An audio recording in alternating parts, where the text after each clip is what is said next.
Congress party के नाइंसाफी के बाद खुद की इंसाफ के लिए लड़ाई करने की उतरी मैदान में 134 से आयशा कुरैशी हमारे साथ में मौजूद है। बात करते हैं उनसे। हम लोग को 28 तारीख को बी फॉर्म दिया गया था कांग्रेस पार्टी की तरफ से, जिसकी ये फोटोकॉपी है। फिर उसके बाद में अगले दिन वो बी फॉर्म में दूसरे कैंडिडेट को दे दिया गया।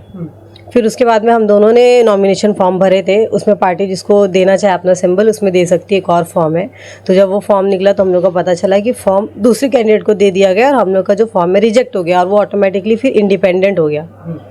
तो ये जो चीज़ हुई है अभी, इसके लिए फिर हम लोग अभी इंडिपेंडेंट ये लड़ रहे हैं इलेक्शन। हम लोग जीते या नहीं जीते फिर भी, लेकिन अगर हारे भी तो इन चीज़ों पे हम लोग आवाज़ उठाएंगे। अब तक क्यों नहीं उठा रहे? मतलब एक सवाल है ये कि आप अभी कह रहे हैं अभी चुनाव है, चुनाव में हर नेता इसी तरीके से बोलता है कि आएंगे तो हम जीत जाएंगे, ये कर देंगे वो कर देंगे, सब लाख दावे करता है, मगर इसके पहले नेता खामोश क्यों रहता है? चुनाव का इंतजार क्यों रहता है कि तमाम मुद्दे चुनाव में उठाए ऐसा करके? कुछ जो पिछले कई सालों से नगर सेवक है वो ये काम नहीं कर सका, आप आते ही कर दोगे? कैसा ऐसा कुछ प्लानिंग करे हो क्या? मगर यहाँ के लोगों को पावर कब मिलेगा? जो विधायक है MLA अबू हाशिम आजमी, उन्होंने इंटरव्यू में कहा था कि मेरी कोई सुनता नहीं है, तो जब उनकी कोई आपकी कैसे सुनेगा फिर कोई? मुंबई टीवी, हर खबर सच के साथ। मैं हूं जैन से, आप देख रहे हैं मुंबई टीवी। जिस तरीके से आपने कई पार्टियों को देखा था जिसने ABA फॉर्म देने के बाद भी जो कैंडिडेट थे उनसे फॉर्म वापस ले लिए गए और उन्हें नामांकन भरने नहीं दिया। ऐसे में कुछ कैंडिडेट ने ये फैसला किया कि अब वो खुद की लड़ाई और साथ साथ में उनके स्थानिक लोगों की लड़ाई वो खुद इंडिपेंडेंट होकर लड़ेंगी। और हमारे साथ में मौजूद है 134 वार्ड क्रमांक की आयशा कुरैशी। उनसे बात करते हैं। सबसे पहले जानना चाहेंगे कि उनसे बी फॉर्म लेने के बाद उन्होंने नामांकन क्यों नहीं भर पाया। सबसे पहले बताइए कि आपको बी फॉर्म मिला तो आपने नॉमिनेशन क्यों नहीं भर पाए? हम लोग को 28 तारीख को बी फॉर्म दिया गया था कांग्रेस पार्टी की तरफ से, जिसकी ये फोटोकॉपी है। फिर उसके बाद में अगले दिन वो बी फॉर्म में दूसरे कैंडिडेट को दे दिया गया। फिर उसके बाद में हम दोनों ने नॉमिनेशन फॉर्म भरे थे। उसमें पार्टी जिसको देना चाहे अपना सिंबल उसमें दे सकती है। एक और फॉर्म है, तो जब वो फॉर्म निकला तो हम लोग को पता चला कि फॉर्म दूसरे कैंडिडेट को दे दिया गया और हम लोग का जो फॉर्म है रिजेक्ट हो गया और वो ऑटोमेटिकली फिर इंडिपेंडेंट हो गया। तो ये जो चीज़ हुई है अभी, इसके लिए फिर हम लोग अभी इंडिपेंडेंट ये लड़ रहे हैं इलेक्शन। अच्छा, मुझे एक चीज़ बताइए, लोग आपको वोट क्यों दें? सबसे पहले तो हम लोग जो बात लेके चल रहे हैं अभी इलेक्शन के दौर पे, तो हम लोग की सोच ये है कि जो भी वार्ड का नगर सेवक हो वो वहाँ का स्थानिक हो, क्योंकि जब नगर सेवक स्थानिक होगा तो वो इलाके में जो भी तकलीफ़ें हैं, जो भी प्रॉब्लम है, उन चीज़ों को ज़्यादा बेहतर तरीके से समझ पाएगा। तो इसलिए हम भी ये चाहते हैं, हमारे लोगों से भी हम लोग ने यही गुजारिश की है कि आप लोग कहीं बाहर का कोई काबिल आदमी मत ढूंढें, आपके इलाके में जो काबिल है उसे हमारी जनता सपोर्ट करे और उसे नगर सेवक बनाए। अच्छा, इस इलाके में क्या क्या ऐसी समस्या है, क्या लगता है आपको? अभी आप इतने दिनों से ग्राउंड पे घूम रही हैं, डोर टू डोर जा रही हैं, क्या लगा आपको? ये प्रॉब्लम तो बहुत सारी है इधर पे। एक तो जो है एजुकेशन है, बच्चों को प्रॉपर एजुकेशन मिल नहीं पा रहा है। जो म्यूनसिपल स्कूल में बच्चे जाते हैं वहाँ पे एजुकेशन प्रॉपर नहीं है। और जो प्राइवेट स्कूल की बात है तो यहाँ पे ये स्लम एरिया है, लोगों के पास इतनी इनकम नहीं है कि वो अच्छे किसी प्राइवेट स्कूल में बच्चों को डाल के पढ़ा सके। फिर जो एक हॉस्पिटल है, फिर मैं बोलूँगी स्लम एरिया है, तो जो म्यूनसिपालिटी इधर पे जो दवाखाने हैं वहाँ पे ज़्यादातर जो है दवाएं जो महंगी होती हैं, ऑपरेशन होते हैं, जो भी महंगी चीज़ें होती हैं बाहर से लिख दी जाती हैं। उस चीज़ों को लेके लोगों को तकलीफ है कि जिसके पास पैसे नहीं है, अगर म्यूनसिपालिटी मिशन कब जाता है, जिसके पास नहीं हो, जो इस काबिल नहीं हो कि तब भर सके। जब म्यूनसिपालिटी वाले भी ऐसा करेंगे तो फिर कैसे चलेगा? फिर उसके बाद में जो है इधर पे बड़े बड़े गटर हैं, नाले हैं, कई सारी गलियाँ हैं। हम लोग भी जा रहे हैं सर्वे, जब से इलेक्शन हुआ है बहुत सारी गलियाँ ऐसी है कि जहाँ पे इंसान चल के लोगों से मिलने तक जा तक नहीं सकता, दूर से इधर से खड़े होकर बात करनी पड़ती है, खास तौर से बाबानगर में। और पानी की भी बहुत किल्लत है बाबानगर में। वहाँ पे लोगों को दाम मतलब बढ़ा चढ़ा के दाम देना पड़ता है, जिसके से उनको पानी के लिए बहुत ज़्यादा तकलीफ है। और ऐसे बहुत सारे मुद्दे हैं। हेल्थ का इशू, जो इधर पे बड़ी बड़ी गटर है जो साफ़ नहीं की जाती है, उसके वजह से लोगों को हेल्थ इशू हो रहा है, लोगों की जो लाइफ है वो कम होती जा रही है। और भी बहुत सारे मुद्दे हैं जिस पे इंशाल्लाह अगर हम लोग जीतते हैं तो फटाफट मुद्दों पे हम लोग काम करना शुरू करें। जो पिछले कई सालों से नगर सेवक है वो ये काम नहीं कर सका, आप आते ही कर दोगे? कैसा ऐसा कुछ प्लानिंग करे हो क्या? प्लानिंग की बात नहीं है, ये बात ऐसा है कि जो अभी उधर पे है नगर सेवक, तो 5 साल में अगर आप खुद जाएंगे उधर वो सब एरिया में तो आपको देखने को मिलेगा कि हालत कितनी ज़्यादा ख़राब है। हम लोग उसकी वीडियोस भी लेके आए उन इलाकों की। अगर हम लोग जीते या नहीं जीते फिर भी, लेकिन अगर हारे भी तो इन चीज़ों पे हम लोग आवाज़ उठाएंगे।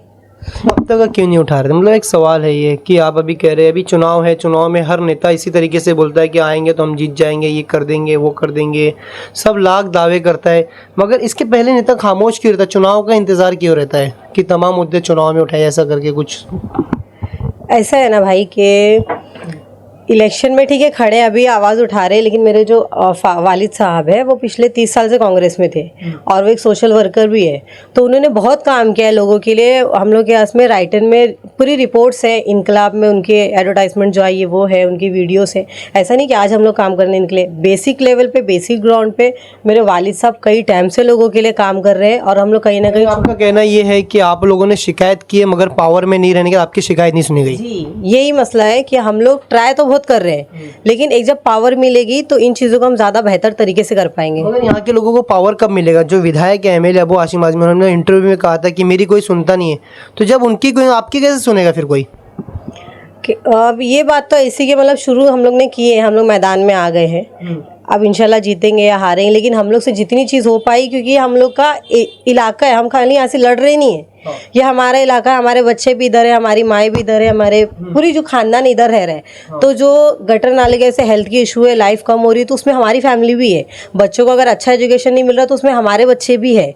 अगर बूढ़े जो है उन लोगों को म्यूनसिपल में नहीं सही से फैसिलिटी मिल रही, उनको प्राइवेट में लेके आना है, उस वजह से जो है तकलीफ हो रही है। तो उसी माहौल में हम हैं, बच्चों का नशा बढ़ते जा रहा है, छोटे छोटे बच्चे छोटी छोटी उम्र में नशा कर रहे हैं, फिर क्राइम हो रहा है, बहुत सारी चीज़ें इधर पे।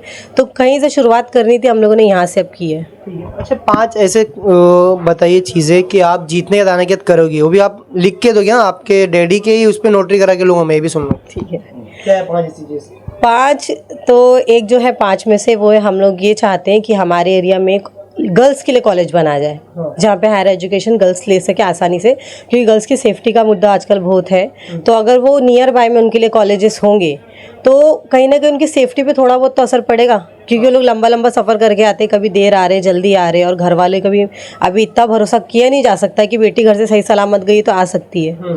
तो हमारा ये सोचे, इस चीज़ को रोकने के बारे में नहीं बोल रही हूँ मैं, लेकिन हम लोग कोशिश कर सकते हैं कि अगर बच्चों को इधर पे बाजू में नियर बाय में कॉलेज मिलेगी तो लड़कियों के लिए थोड़ी बहुत आसानी हो जाएगी। दूसरा मुद्दा है पानी का, जो अभी इधर पे है नगर सेवक, उन लोग ये दावा करते हैं कि उन लोग इन्हें पानी घर तक ले आए हैं, लेकिन वो घर जो नल है वो घर पे लेने के लिए हम लोगों को, हम भी क्योंकि वहाँ के स्थानीय के, तो चीज़ें हम लोग वाकिफ़ है उन चीज़ों से। 15,000, 20,000, 25,000 की दलाली देनी पड़ती है, कोई गवर्नमेंट फीस में नहीं मिल रहा है। राशन कार्ड बनाने हैं तो गरीब इंसान को, अगर किसी हॉस्पिटल की स्कीम के लिए राशन कार्ड कंपलसरी होता है ज़्यादातर में, वो बनाने के लिए हम डायरेक्ट नहीं जा सकते यहाँ की पब्लिक, उसके लिए उनको किसी दलाल को पकड़ के रिश्वत देना है। बहुत सारे मुद्दे भाई इधर पे, पानी का भी है, गटर नाले बहुत चल रहा है ये। आप एक गर्ल्स कॉलेज की बात कर रहे हो, पानी की बात कर रहे हो, गंदगी की बात कर रहे हो, राशन कार्ड की बात कर रहे हो, ये 4-5 काम आप मतलब साल भर के अंदर कर लोगे कंफर्म ना? नहीं कर पाए तो इस्तीफा देना पड़ेगा, क्योंकि हम लोग का ये वो है भाई, हम लोग का इधर ये पॉलिटिक्स, एक्चुअली मेरा इतना कुछ कभी मैंने सोची नहीं थी कि मैं पॉलिटिक्स में आऊँगी, लेकिन यहाँ का हमारे माहौल का जो इन्वायरमेंट है यहाँ का इतना ज़्यादा ख़राब होते जा रहा है कि कहीं ना कहीं मेरे दिल में भी ये बात थी कि भाई मेरा बेटा जब बड़ा होगा ना तो मैं उसको ये एरिया में नहीं रखूँ, क्योंकि यहाँ नशा इतना है, क्राइम इतना है। तो अब मैं चाहती हूँ कि ये एरिया उस काबिल बने कि मेरे से जो और भी माएँ हैं उन्हें अपने बच्चों को यहाँ से कहीं बाहर ना भेजना पड़े पढ़ने या काम करने, कि भाई यहाँ रहेगा तो नशा सीखेगा।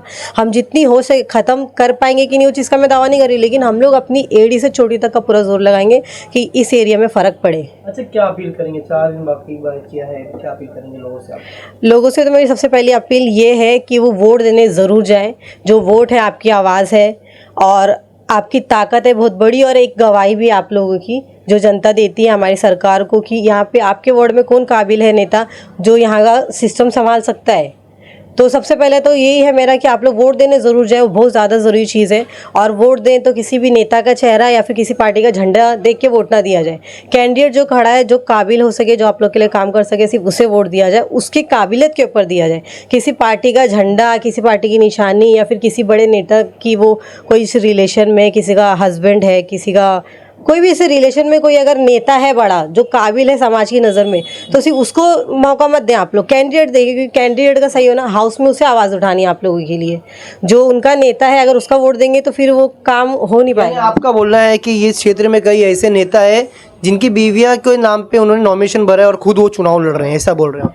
ऐसा ही हो रहा है भाई। कैसा है पता है कि यहाँ पे जो नगर सेवक है इस टाइम पे, अगर आप पब्लिक से आगे पूछेंगे ना कि तुम्हारे वार्ड का नगर सेवक कौन है, तो जो महिला है उसका नाम नहीं लिया जाएगा, जो उसका हस्बैंड है उसका नाम लिया जाएगा, महिला के नाम को इस्तेमाल किया जाएगा। और ये इलेक्शन में फिर से वही चीज़ें दोहराई जा रही है। आप किसी से भी पूछेंगे ना कि किसी बड़ी पार्टी का नाम लेके कि भाई ये पार्टी से कौन सी कैंडिडेट है, तो जो कैंडिडेट है लोग उसे नहीं जानते, ना उन्होंने उसे देखा है, ना उनका नाम पता है, सिर्फ वो उनके हस्बैंड को जानते हैं। और उनके हस्बैंड जो है वो आ रहे हैं, इंटरव्यू में आ रहे हैं, स्पीच दे रहे हैं कि हमने ये काम किया है, वो काम किया है। समझ रहे हो? जी, तो हम मेरा बोलना है मतलब कि हमें ये नहीं जानना है कि तुम्हारे हस्बैंड क्या कर रहे हैं, वो क्या काम कर चुके हैं, क्या करने वाले। कैंडिडेट को देख के वोट दिया जाए, वो चीज़ बहुत ज़रूरी है हमारे इलाके में। तो कितनी खुशी है बेटी इस काबिल बन गई कि आप उनसे चुनाव लड़ा रहे हैं, काफ़ी जानकारी है इस इलाके की जानकारी, आप भी इसी इलाके से आते हैं, कितनी खुशी है और कितनी मेहनत लग रही है? माशाल्लाह, बेटी को मैंने खड़ा किया, जो कि मेरी बहू भी लॉयर है, मेरा बेटा भी है। तो वार्ड जो है लेडीज़ हो चुका था, मैं लड़के को तो नहीं खड़ा कर सकता था, बहू को भी खड़ा कर सकता था, लेकिन मेरी बेटी को खड़ा किया इसलिए कि एक डीएड टीचर है और इस इलाके को एजुकेशन की बहुत ज़रूरत है। अगर इस इलाके को सबसे ज़्यादा अगर किसी चीज़ की ज़रूरत है तो वह है एजुकेशन। और बिटिया अच्छी तरह स्पीच करना जानती है, उसको कॉलेज में स्पीच के लिए अवार्ड मिला है और वो यहाँ के मुद्दों से वाकिफ़ है, क्योंकि यहाँ से बचपन से जो है जवान हुई है और उस इलाके को देखा है, समझा है, वो लोगों को जानती है, उसके दुख को तकलीफ़ को जानती है, क्योंकि उसने खुद सेल्फ जो है ना एक्सपीरियंस किया है कि यहाँ पे क्या तकलीफ़ें हैं, स्कूल जाने में जो है पढ़ाई करने में क्या क्या दिक्कतें आती हैं, कॉलेज जाने में क्या क्या दिक्कतें आती हैं, यहाँ पे क्या क्या फैसिलिटीज़ हैं, क्या क्या फैसिलिटीज़ नहीं हैं।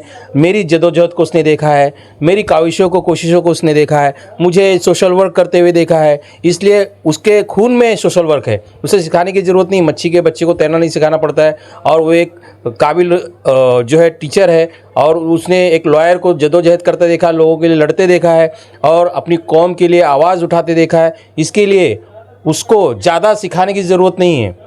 और यहाँ पे मैं एक बात कहना चाहूँगा कि जो जेंट्स लोग हैं वो लोग खुद को एज अ जो है नगर सेवक प्रोजेक्ट कर रहे हैं, बहुत ही गलत है। जब ये संविधान को मानते नहीं है और जो है डेमोक्रेसी को ये कुचल रहे हैं, क्योंकि लेडीज़ वार्ड इसलिए किया जाता है कि लेडीज़ अपनी मुद्दों को जो नहीं उठा पाते थे, तो इसलिए संविधान में एक प्रोविज़न बनाया गया, एक कानून बनाया गया कि भाई कुछ सीटें महिलाओं के लिए रिजर्वेशन कर दी जाए ताकि वो अपने मुद्दों को उठा सकें। लेकिन यहाँ पे 5-5 साल हो गया, नगर सेविका कौन है उसे पता ही नहीं है और उनके हस्बैंड एज अ खुद को कॉर्पोरेटर प्रोजेक्ट करते हैं। अभी भी वही हो रहा है इलेक्शन में, किसी को कांग्रेस की कैंडिडेट कौन है पता ही नहीं है, वो उनके हस्बैंड का नाम जानते हैं। समाजवादी की कैंडिडेट कौन है वो जानते ही नहीं है, वो उसके हस्बैंड को जानते हैं। एमआईएम का कैंडिडेट कौन है वो खुद को स्पीच देते हैं, पब्लिक के सामने बाइट आके उसमें देते हैं, मीडिया में आके बाइट देते हैं, क्योंकि उनके कैंडिडेट का पता ही नहीं, सिर्फ नॉमिनेशन भरा गया है, वो डमी कैंडिडेट है, एज अ डमी कैंडिडेट। जब वो आज अपनी वाइफ को जो है ना हक नहीं दे सकते तो लोगों का हक क्या पूरा करेंगे? वो जब संविधान को दबा रहे हैं, वो डेमोक्रेसी को मान नहीं रहे हैं, वो अपनी बीवियों को आगे नहीं ला रहे हैं, तो कल औरतों को, घर की औरतों को, जो आवाम को कैसे आगे लाएंगे, उनका हक कैसे देंगे? जब वो उनका बेसिक झूठ है, बुनियादी झूठ है कि भाई मैं कॉर्पोरेटर लड़ रहा हूँ, मैं कॉर्पोरेटर बनूंगा तो आपको ऐसा करूँ कि वाइफ को आगे नहीं ला रहा। देखिए मेरी बिटिया को लड़ाया, मैंने मेरी बिटिया को आगे करता हूँ, बाइट देने के लिए मेरी बिटिया को आगे करता हूँ, स्पीच देने के लिए मेरी बिटिया को आगे करता हूँ। मैं ये नहीं कहता कि मैं लड़ रहा हूँ, मैं कॉर्पोरेटर हूँ, मैं कहता मेरी बिटिया लड़ रही है, मेरी बिटिया। अभी स्पीच देने का टाइम तो चलेगा, अगर जीत के तो काम करना पड़ेगा। काम करेंगे। इस इलाके में एजुकेशन की बहुत ज़रूरत है, इस इलाके में नशे के लिए काम करने की बहुत ज़रूरत है। यहाँ पे एक गर्ल्स कॉलेज नहीं है। ताज्जुब की बात यह है कि यहाँ पे समाजवादी के 15 साल से एमएलए होते हुए नगर सेवक भी, तो उनके पास बहाना नहीं है कि भाई मेरे पास क्या करूँ, कॉर्पोरेटर दूसरी पार्टी का है, क्या करें, हमारे एमएलए दूसरी पार्टी का है, एमपी दूसरी पार्टी का है। क्योंकि जो है एमपी जो जीते हैं यहाँ के, वो भी अलायंस में जीते हैं, कांग्रेस के और समाजवादी के अलायंस में जीते हैं। वो भी नहीं बोल सकते भाई मैं क्या करूँ, एमपी हमारा कॉर्पोरेट नहीं करा था, नगर सेवक हमारा कॉर्पोरेट नहीं करा था, और 15 साल के बाद एक कॉलेज नहीं। ताज्जुब की बात है। हाँ, यहाँ पे गंदगी इतनी, अंबार लगा हुआ है, देखिए चिमनी बन गई, एक चिमनी, अभी तो एक एसएमएस कंपनी थी, दूसरी चिमनी देखे तैयार है। अभी इस एक चिमनी थी, एक एसएमएस था, तो लोगों की लाइफ 49 ईयर्स बताई जा रही थी, अब 2-3 चिमनी हो गई, एक देवनार में, एक यहाँ पे देखिए सामने खड़ी है, तो पता लगा इनकी 29 ईयर्स हो जाएगी। ये क्या हो रहा है, क्यों साइन करते हैं? क्या लगता है आपको चिमनी जो बन रही बिगर एमएलए के, नगर सेवक सिग्नेचर के बन रही है? अगर वो अपोज किए होते तो ये बनती? क्या लगता है? क्योंकि मैं कानून जानता हूं, मैं लॉयर हूं, मुझे पता है नोटिफिकेशन निकलता है, टेंडर निकलता है, इन्होंने क्यों नहीं अपोज किया, हाउस में आवाज़ क्यों नहीं उठाई, उसके विरोध में लेटर डाला, मुझे दिखाएं कि मैंने लेटर डाला है, मैंने सिग्नेचर नहीं किया। अगर मैं आरटीआई मारूंगा तो इनकी सिग्नेचर से निकलेगी। ये यहाँ पे आज अडानी का प्रोजेक्ट आ रहा है, यहाँ पे जो है अभी अंबानी का प्रोजेक्ट आ रहा है, यहाँ पे अडानी आके यहाँ पे बिल्डिंग का प्रोजेक्ट डालने वाला है, यहाँ पे जो है बहुत सारे प्रोजेक्ट आ गए। देखिए प्रोजेक्ट, मुझे यहाँ पर क्या इंसान रहते कि कीड़े मकोड़े, इतने प्रोजेक्ट आ गए तो लोग रहेंगे कैसा? यही तो बात है ना कि दो चीज़ें होती हैं, या तो आप यहाँ पे इनको डेवलपमेंट कीजिए, बराबर है, डेवलपमेंट कीजिए, डेवलपमेंट हो नहीं रहा है, या तो इनको शिफ्ट कीजिए, शिफ्टिंग का कोई प्लानिंग नहीं है, तो ये लोग धुआं जाता रहेगा। हम तो जो जेंट्स हैं वो तो दिन भर काम पे चले जाते, चलो इलाका से बाहर, औरतें तो बेचारे, औरतें बच्चे तो दिन भर यहीं रहते हैं, रात में रहते हैं। हम लोग सुबह उठते हैं तो अगर जब हम लोग कुल्ली करते हैं तो इतना साला काला काला निकलता है। मोस्ट ऑफ पीपल को यहाँ पे ज़्यादा से ज़्यादा आवाम को यहाँ पे टीबी और कैंसर हो चुके हैं, ये हाल है। और ये लोग ने कभी बताया, मुझे रिकॉर्ड बता दीजिए कि इन्होंने कभी कॉर्पोरेशन में या हाउस में कभी आउट है कि भाई टीबी चल रही है, कैंसर बढ़ रहा है, इन्होंने कोई लेटर दिया है? मेरे पास तो लेटर है, मैंने काम किया है, बहुत सारे मुद्दों पर काम किया है मैंने, मेरे पास रिकॉर्ड है, मेरे न्यूज़ चैनल चलाते हैं, न्यूज़ चैनल में मेरे रिकॉर्ड है। तो साफ तौर पे एक दुर्भाग्यपूर्ण की इस क्षेत्र की ये बात है कि लोग इतने अंधे हो चुके हैं कि अपनी पत्नी के नाम पे टिकट लेके खुद को नगर सेवक समझते हैं। अब देखना ये रहेगा इस पूरे मामले में क्या कुछ इस इलाके से किस तरीके से मतदान होता है। कैमरा पर्सन खलिया जैन से मुंबई टीवी।